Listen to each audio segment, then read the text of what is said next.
Le port, la ville, les élus, le maire seront toujours présents en proximité avec la population. Être en réponse, en réactivité à leurs demandes. Nous avons un sujet majeur qui est celui des rodéos sauvages.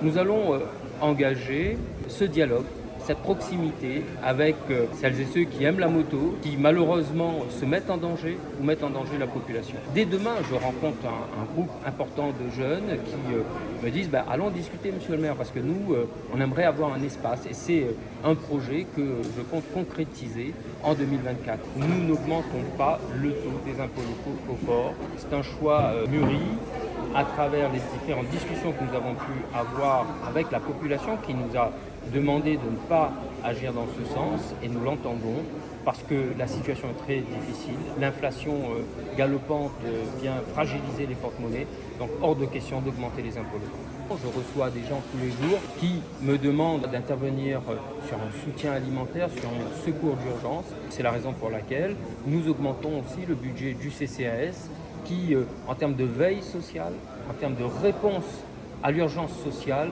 aura les moyens d'agir en 2024. Plusieurs logements vont être livrés en 2024, notamment des logements étudiants. Vous savez, le port va accueillir bientôt le lycée des métiers de la mer.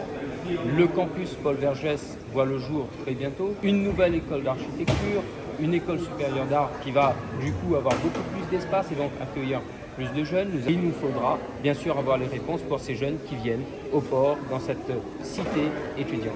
En 2014, il a fallu réviser notre plan local d'urbanisme et le choix que nous avons fait, c'était de rendre cette ville beaucoup plus verte. Les berges de la rivière des Galets ont été aménagées dans ce sens. Des arbres plantés, des aménagements sur le littoral nord. Nous avons le parc boisé qui a été livré.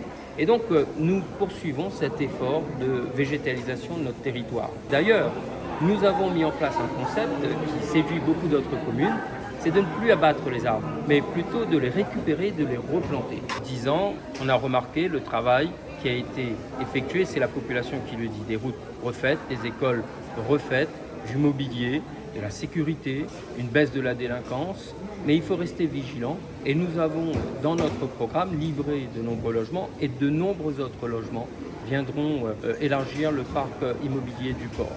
Et je me réjouis qu'en 2024, nous pourrons mettre en place les premières opérations.